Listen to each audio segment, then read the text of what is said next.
오늘은 우리가 십자가 앞에서 내가 죄인임을 깨달았습니까? 라는 제목으로 말씀을 나누려고 합니다. 이미 다 깨달았겠지요. 그러나 아직 못 깨달은 분들도 있을 수 있고, 그것이 먼 옛날의 추억으로 또 잠겨 있을 수도 있습니다. 오늘 성령께서 이것을 새롭게 할 줄로 믿습니다. 제가 이제 올해는 제자 훈련 두 번째 텀을 들어가면서 수요 베델 기도를 통해서 예수님의 사람 제자 훈련을 좀 이렇게 또 한번 쭉 나누려고 한다고 했어요. 오늘 두 번째 시간입니다. 이제 1과가 5과인데 십자가의 능력에 해당되고, 오늘 그 두 번째 챕터예요. 제가 첫 번째 때는 십자가의 능력이 예수 그리스도를 믿는 자들에게는 하나님의 능력으로 나타난다라고 얘기했어요. 네, 하나님의 능력으로 이것이 십자가의 능력이 나에게 드러나기 위해서는요, 먼저 전제가 있습니다. 그러니까 내가 무언가를 깨달아야 돼요. 그 십자가의 능력, 즉 십자가가 능력이 돼서 나에게 하나님의 능력으로 드러나려면, 역사가 되려면 내가 무언가를 깨달아야 됩니다. 그게 전제예요. 이 깨달음이 없이는 십자가의 능력이 내 것이 될 수가 없습니다. 반드시 깨달아야 돼요. 근데 여기서 제가 깨달아야 된다라고 말씀드리는 것은 지식으로 이해하는 걸 얘기하는 게 아니에요. 깨달아야 된다라는 것은 직접 체험을 하는 것입니다.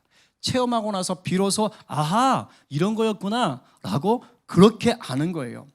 제가 인도 비전 트립 가기 전에도 인도에 대해서 나름 공부를 많이 했어요. 그래서 유튜브도 보고 책자도 찾아보고 하면서 또 선교사님 보내주던 자료들도 보면서 MMC에 대해서 알게 됐어요. 아, 이렇구나 라는 것을 나름대로는 깨달았습니다. 나름대로는 깨달았어요. 아하, 우리와 좀 다르구나. 이 정도는 깨달아 알고 있었습니다. 그런데 있잖아요, 직접 가보니까 이거 완전히 달라요.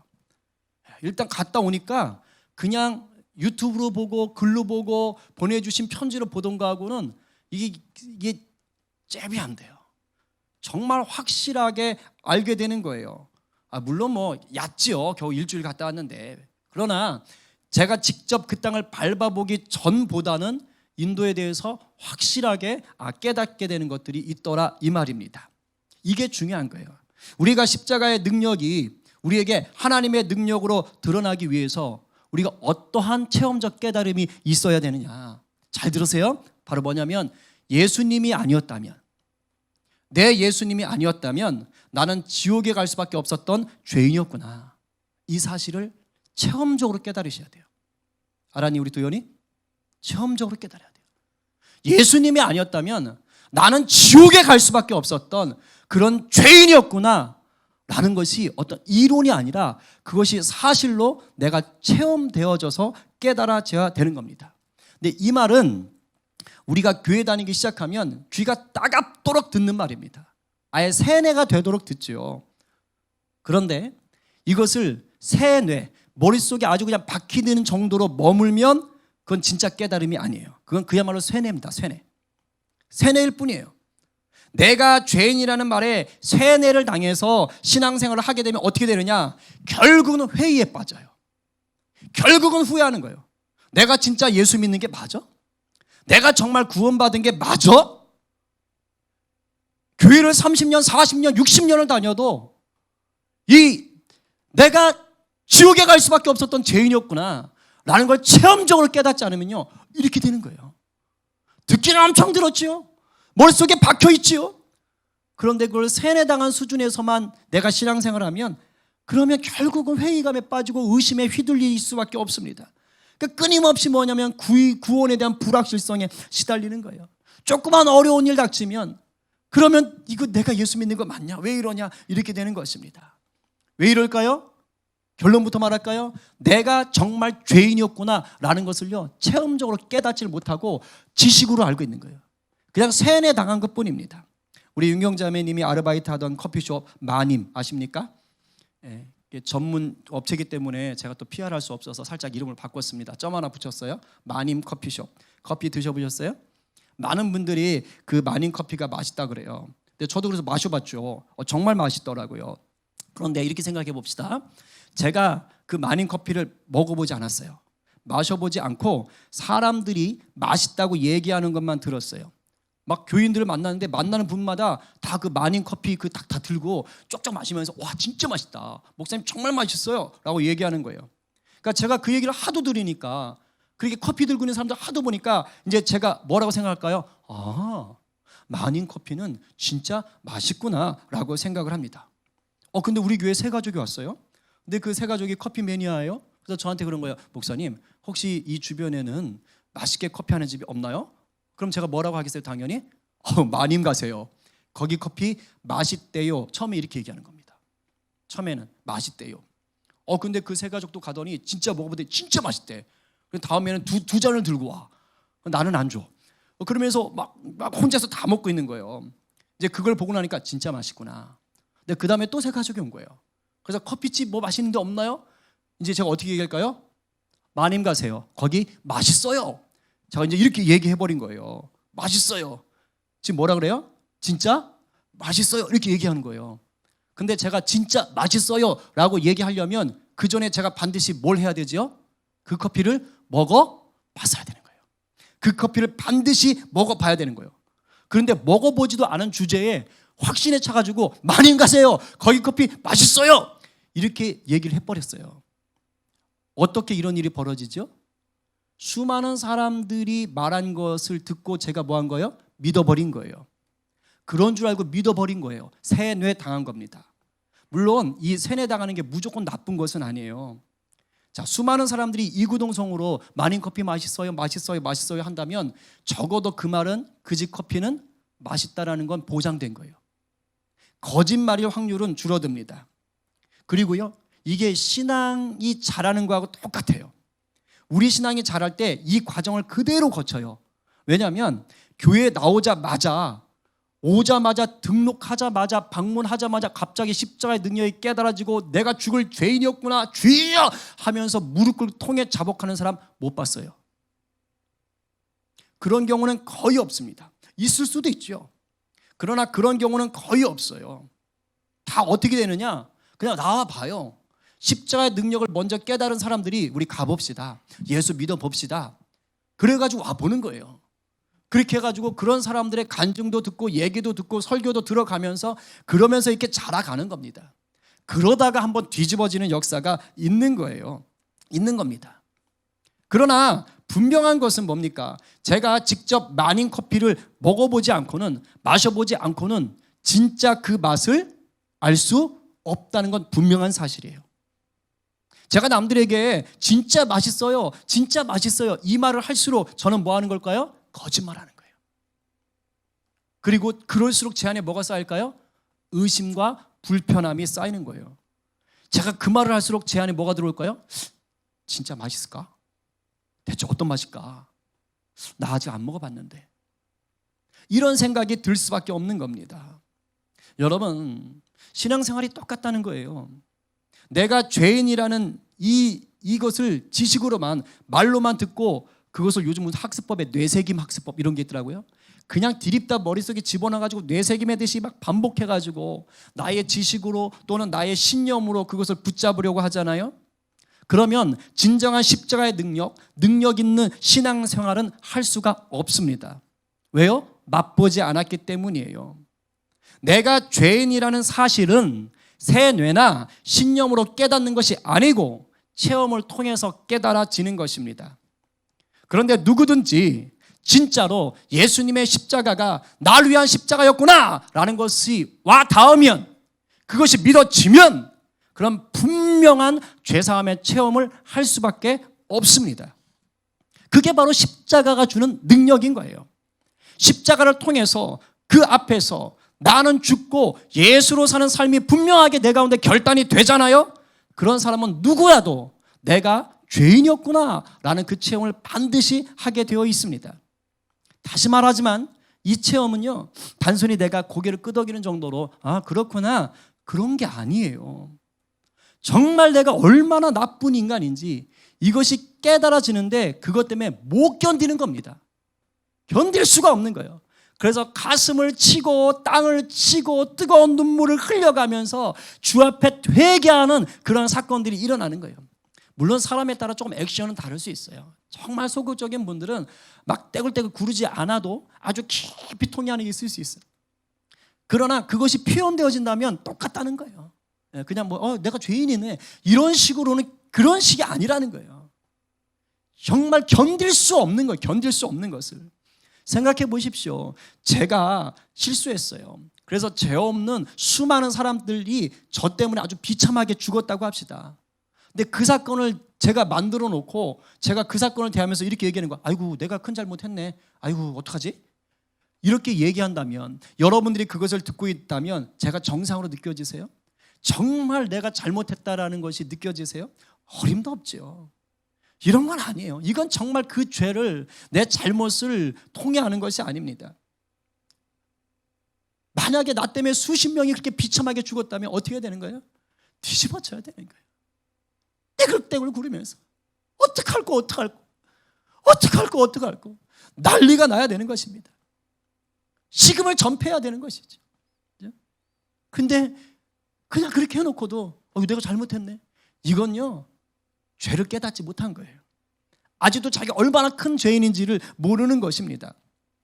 결국은 내가 죄인이라는 이 분명한 깨달음, 이 체험이 없으면 우리 신앙생활도 어떻게 될까요? 그렇게 돼요.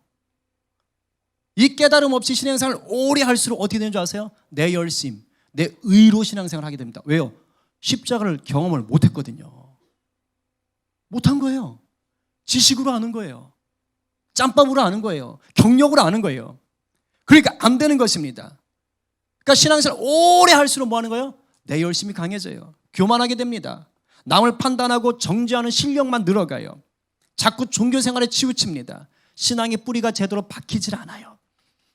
물론 보람 느낄 수 있어요. 왜요? 인간적인 열심이 있거든요. 봉사활동 열심히 해보세요. 보람 느끼죠. 충분히 보람 느낄 수 있습니다. 하지만 하늘로부터 부어진 은혜와 기쁨을 누릴 수가 없어요. 결국에 어떻게 돼요? 회의감에 빠지고 주님으로부터 멀어지게 됩니다. 우리가 잘 아는 다윗이 한때 죄를 지어 그 죄를 깨닫지 못한 채 하나님으로부터 멀어질 뻔했던 적이 있었습니다. 뭐예요? 밧세바 사건이에요. 다윗에게는 아주 충성스러운 신하들이 있었어요. 그 신하 중에 한 사람인 우리아가 있었습니다. 근데 우리아가 전쟁터에 싸우러 나가 있는 사이에 다윗이 있잖아요, 안목의 정욕에 빠져들고 말았어요. 우리아의 아내가, 그 밧세바가 목욕하는 것을 보고 그만 음욕을 품은 겁니다. 그래가지고 자기 신하를 보내가지고, 야, 저 여자 누구야? 우리아의 아내야? 데려와봐. 그래가지고 그 밧세바를 자기가 간음해버립니다. 그리고 돌려보내요. 근데 얼마 뒤에 밧세바가 저 임신했어요 라고 이제 통보를 보내는 겁니다. 이 정도 되면 다윗이 빨리 회개했어야죠. 근데 다윗이요, 그걸 죄로 여기질 않아요. 그걸 덮으려고 그러는 거예요. 오히려 무마하려고 그래요. 그래가지고 이제 부하들을 시켜서 우리아를 불러들여요. 그런데도 안 돼요. 그러니까 이제 아예 최전방으로 보내요. 그래서 죽게 만들어 버립니다. 아주 교묘한 방법으로 죽게 만드는 거예요. 그리고는 우리아의 아내 밧세바를 자기 아내로 빼앗아 버립니다. 이때까지도 다윗은 자기가 지은 죄가 얼마나 큰 죄인지를 깨닫지 못하고 있어요. 그냥 캥길 뿐이에요. 이거 어떻게 덮지? 이 정도인 거예요. 얼마나 큰 죄인인지는 몰라요. 하나님이 보다 안 되니까 이제는 나단 선지자를 보내서 비유로 이야기 하나를 들려줍니다. 야, 소와 양을 잔뜩 가지고 있는 부자가 있습니다. 그런데 이 부자가 손님이 왔는데 자기 양을 잡아주지는 않고 옆집에 어린 암양 한 마리밖에 없는 그 가난한 집에 그 사람의 그 암양을 빼앗아 가지고는, 그리고는 손님을 대접했습니다. 왕이시여, 어찌할까요? 그랬더니 다윗이 막 열이 받은 거예요. 그래서 그 부자놈 누구야? 그 당장 죽어야 돼 그놈 하면서 막 흥분하고 있는 겁니다. 그러면서 이 부자가 자기를 지금 얘기하고 있는지를 깨닫지 못하는 거예요. 그때 나단이 얘기하는 거예요. 당신이 바로 그 부자 같은 사람이요. 당신이 바로 그 부자 같은 사람이요. 이 말을 들었을 때 비로소 다윗이 정신을 차립니다. 망치로 한 대 맞은 것 같았겠죠. 그래도 다윗은 다윗이에요. 제가 주일에 말했잖아요. 다윗은 딱 들으면 일단은 회개하는 은혜가 있어요. 깨닫고 돌이키는 은혜가 있어요. 그래서 다윗인 거예요. 다윗이 이 말을 들었을 때 아이고, 내가 넘어갔구나 하고 완전히 주님 앞에 꼬꾸라집니다. 정말 자기가 죽을 죄인이라는 것을 그때서 비로소 깨달아 알아요. 그리고 나서 쓴 노래가 뭐냐? 애통의 노래, 회개의 노래, 아픔의 노래, 슬픔의 노래가 뭐냐? 시편 51편입니다. 다 읽을 수는 없고 우리 3절부터 5절까지만 우리 세번역 성경으로 한번 큰 소리로 읽어봅시다. 내가 다윗인 것처럼 우리 안타까움으로 읽어봅니다. 자, 시작. 나의 반역을 내가 잘 알고 있으며 내가 지은 죄가 언제나 나를 고발합니다. 주님께만, 오직 주님께만 나는 죄를 지었습니다. 주님의 눈앞에서 내가 악한 짓을 저질렀으니 주님의 판결은 옳으시며 주님의 심판은 정당합니다. 실로 나는 죄 중에서 태어났고 어머니의 태 속에 있을 때부터 죄인이었습니다. 아멘. 근데 우리가 여기서 눈여겨봐야 할 구절이 있어요. 5절이에요. 우리 5절 말씀 다시 읽어봅시다. 자, 시작. 실로 나는 죄 중에 태어났고 어머니의 태 속에 있을 때부터 죄인이었습니다. 자, 지금 다윗은 밧세바를 간음한 게 들통난 상황이에요. 그리고 이것 때문에 자신이 죄를 지었다라는 것을 깊이 깨닫고 하나님께 용서를 구하고 있는 중입니다. 그런데 오늘 5절을 보니까 단순히 밧세바를 간음한 것만 잘못했다고 말하지 않아요. 아예 뭐라 그래요? 자기의 존재 자체가 죄인이라고 얘기해요. 존재 자체가. 나 태어날 때부터 죄인이었다. 태어날 때부터 죄인이었다. 아니 대체 왜 이렇게까지 얘기합니까? 그냥 밧세바를 범했고 우리아를 죽였다. 하나님 내가 이걸 정말 잘못했다. 용서해 주세요. 그래도 되는 거 아니에요? 그런데 갑자기 왜 자기의 존재 자체까지를 다 끌어들여서 태어날 때까지를 다 끌어들여서 엄마 뱃속에 있을 때까지를 다 끌어들여서 그러면서 나는 죄인이라고 울고 불고 난리가 났냐 이거예요. 여러분, 이게 바로 진짜 회개라는 거예요. 이게 바로 진정한 죄인식이라는 거예요. 하나님이 원하시는 죄인식, 하나님의 사람이 되는 죄인식인 거예요. 십자가의 능력을 누리게 되는 죄인식은 뭐냐? 단순히 우리가 법적으로 죄라고 얘기하는 그것들을 깨닫고 아이고 하나님 잘못했어요. 도둑질한 거 잘못했어요. 교통위반한 거 잘못했어요. 음란한 거 잘못했어요. 이런 정도가 아니라고요. 그걸 얘기하는 게 아닙니다. 그냥 법적인 나쁜 짓 한 거 깨닫고 슬퍼하면서 회개하는 것을 말하는 게 아니에요. 십자가 앞에서 내가 죄인인 것을 깨닫는 것은 뭐냐? 본질적인 죄인식입니다. 본질적인 죄인식. 그게 뭐라고요? 예수 없는 나는 존재 자체가 죄덩어리다. 예수 없는 나는 존재 자체가 죄덩어리다. 예수 없는 나는 존재 자체가 하나님을 대적하는 자다. 이것이 깨달아지는 거예요. 깨달아지는 거예요. 거기로부터 이제 내가 지었던 잘못들이 떠오르기 시작하는 거예요. 이걸 잘 보여주는 장면, 본질적인 죄인임을 깨닫는 장면이 바로 오늘 본문 8절 말씀이에요. 우리는 베드로가 이 말을 지금 어떤 상황에서 했는지를 잘 알아요. 언제 했어요? 고기 잡아서 했잖아요. 베드로가 밤새도록 고기를 잡았는데 허탕쳤습니다.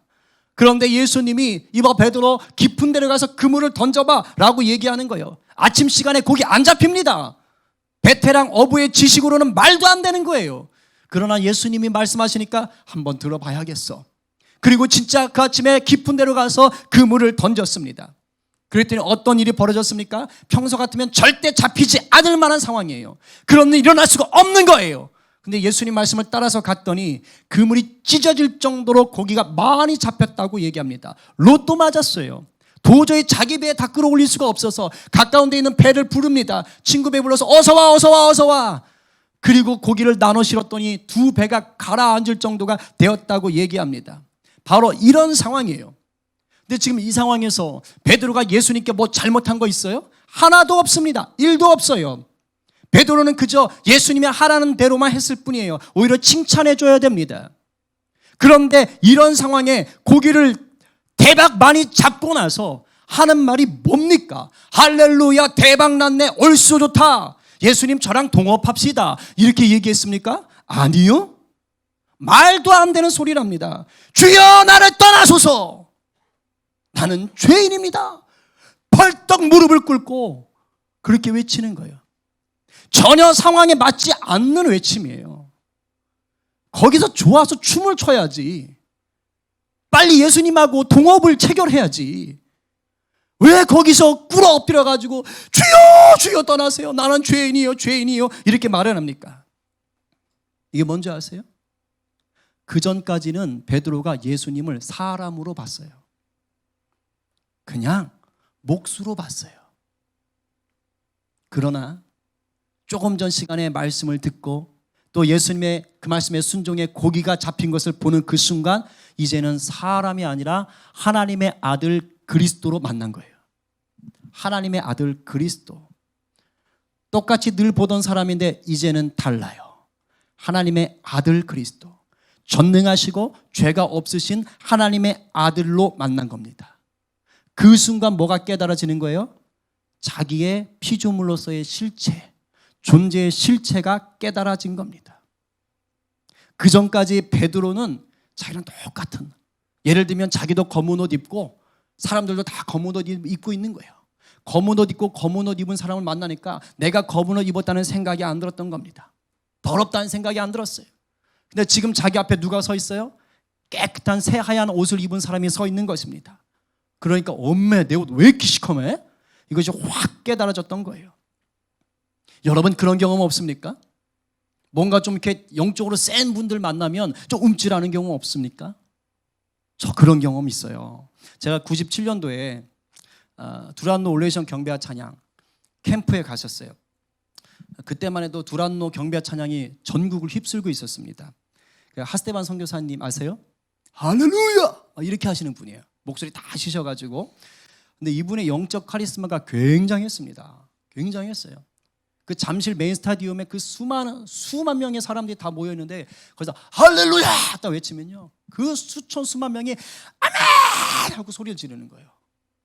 굉장해요. 그 한마디에. 그 한마디 엄청납니다. 그 제가 어떤 것도 봤냐면 이런 것도 봤어요.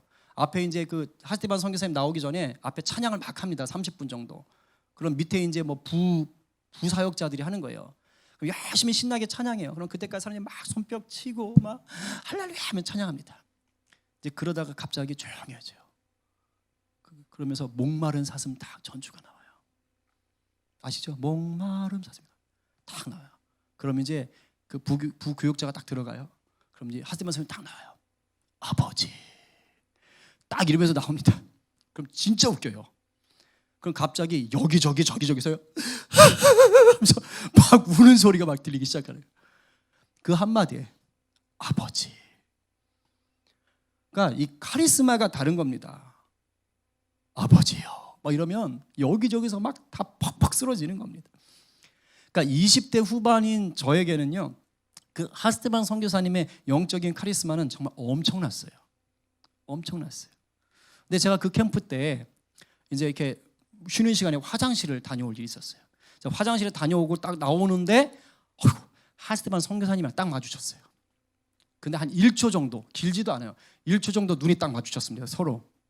근데 정말 그 순간 저도 모르게요 머리부터 발끝까지 소름이 쫙 돋는 거예요. 쫙 돋아요. 그리고 몸이 저도 모르게 움찔거렸어요. 어떤 느낌이었냐면 제가 지은 모든 죄가 그분 앞에 다 드러나는 것 같았어요. 와 진짜 섬찟했습니다. 이게 쭉 스캐닝 당한 느낌이었어요. 요즘 애들 말로 말하면 탈탈 털리는 기분이었습니다. 워낙 그런 카리스마가 있었으니까. 왜 그랬겠어요? 저는 그분한테 잘못한 거 1도 없어요. 그 캠프에서 잘못한 거 하나도 없다고요. 왜 그랬을까요? 그분이 가지고 있는 그 보여줬던 영적인 파워가 너무 셌던 거예요. 그러니까 나도 모르게 그런 생각 가운데 들어갔던 거예요. 그분이 어떻게 알았겠어요? 근데 저 스스로가 그렇게 느껴진 거예요. 특별한 사람을 만나도 우리는 이렇게 긴장합니다. 아마 대통령 앞에서도 긴장될걸요? 근데 하물며 하나님의 아들인 예수님을 만났다면 어떻게 되겠어요? 어떻게 되겠어요? 저는 이 베드로의 이 기분을 너무 잘 알아요. 그때 그 하스테반 선교사님 앞에 섰을 때 그 느낌 때문에 어떤 것일 줄을 잘 알아요. 예수 그리스도 앞에서 야 정말 내 존재가 죄덩어리였구나 라는 것이 분명하게 드러날 수밖에 없는 거예요. 우리 이 만남이 있어야 돼요. 60년 70년 신앙생활하는 거 중요한 거 아니에요. 직분 중요한 거 아니에요. 여러분 이 만남 없이는 능력 있는 신앙생활이 안 돼요. 유기성 목사님의 교재 예수님의 사람에 보면 이런 문구가 있어요. 십자가의 예수님을 인격적으로 만나야 자신의 죄를 깨달을 수 있습니다. 자신의 죄를 깨닫는 것이 거듭남의 시작이며 제자됨의 시작입니다. 자신이 얼마만한 죄인인가를 깨닫는 것이 십자가의 능력을 아는 것입니다. 저는 그 하스데반 선교사님 보고 깜짝 놀랐던 그날 밤에 예수님을 아주 인격적으로 만났어요. 그리고 십자가의 능력을 강력하게 체험했습니다. 제가 얼마만한 죄인인지를 그날 깊이 깨달았어요. 그 전까지 저는 모태신앙이고 늘 찬양팀 리더에다가 교회에서는 뭐 각종 회장을 비롯해서 교사를 비롯해서 완전 리더십이었어요. 교인들이 저를 칭찬했어요. 담임 목사님도 저를 주시해서 봤어요. 그리고 후배들 중에는 저를 존경하는 후배들도 여럿 있었어요. 얼마나 우쭐댔겠어요. 굉장히 모범적으로 잘하는 줄 알았어요. 근데 그날 밤에 주님께서 제 껍데기가 아닌 제 실체를 보게 하셨어요. 그리고 그날 제가 주님 제가 죄인이군요. 이런 수준이 아니라 정말 견딜 수 없을 정도로 주님 앞에 뒤집어졌습니다. 어떻게 나 같은 놈이 지금까지 주님의 일을 한다고 깝죽거렸는가. 너무 창피하고 부끄러워서 낯을 둘 수가 없었어요. 정말 그날 밤에 눈물 콧물 다 쏟고요. 주먹을 땅에다 주먹을 치고 막 가슴을 치고 머리를 박고 난리를 치면서 정말 주님 앞에서 통에 자복했어요. 왜냐하면 견딜 수가 없으니까. 근데 놀랍지요? 그렇게 회개를 하고 나니까 비로소 나를 향한 주님의 놀라운 사랑이 느껴졌어요. 그 놀라운 사랑이 내 곳으로 확 와서 저를 감싸 안았어요. 제가 그날 밤에 주님 앞에 제 인생을 드리겠습니다 라고 고백해 드렸어요. 그리고 그날 하나님이 그 하스데반 선교사님과 관련해서도 아주 중요한 깨달음을 주셨어요. 제가 아직도 정확하게 기억해요. 제 마음의 귀에 그렇게 말씀하셨어요. 야 진철아, 하스데반이가 나냐? 주님은요 말씀하실 때 늘 단순해요. 짧아요. 하스데반이가 나냐? 하스데반이도 내 종이다. 사람 의지하지 마라. 나만 봐라. 딱 네 마디. 여러분 주위에, 우리 주위에 있는 믿음의 동역자들이 우리에게 좋은 도전이 될 수 있어요. 나의 불성실한 삶을 반성하게 만들어주는 거울이 되어줄 수도 있습니다. 그러나 모든 인간은 연약해요. 결국은 우리가 진짜 능력 있는 신앙생활을 하기 위해서는 십자가에서 내가 죽어야만 돼요. 십자가를 만나야 돼요. 예수 그리스도가 달리신 십자가가 지옥에 갈 수밖에 없었던 내 죄 때문인 것을 확실히 깨닫고 체험해야 됩니다. 그래서 그로 인하여 전심으로 뒤집어지고 회개할 수 있어야 돼요. 이렇듯이 진짜 십자가를 만나면 내 죄가 다 드러날 수밖에 없습니다. 그 십자가에서 자신의 죄인됨을 확실히 체험한 분들이 아마 여기는 대부분일 거예요. 그런 분들은 더 날마다 주님과 친밀함을 누리는 일에 집중하세요. 우리는 가끔 착각합니다. 내가 그렇게 십자가 체험을 한번 하고 나면 그걸로 끝나는 줄 알아요. 구원받는 믿음은 한 번이에요. 그러나 내가 죄와 싸워야 되는 것은 평생입니다. 십자가의 능력이 왜 필요해요? 죄가 계속 달려오기 때문에 필요한 거예요. 싸워 이겨야 하기 때문에 십자가의 능력이 필요한 것입니다. 마귀는 가만히 있지 않아요. 은혜 받고 나면 그 다음에 뒤통수를 치는 게 마귀입니다. 그래서 우리가 끊임없이 죄와 싸워 이길 수 있도록 우리의 마음과 생각을 붙잡아야 돼요. 우리의 말과 행동을 십자가로 굳게 붙잡아야 됩니다. 그 위대하다는 사도 바울도 고린도전서 15장 31절에서 나는 날마다 죽노라 라고 얘기했습니다. 왜 그렇게 말합니까?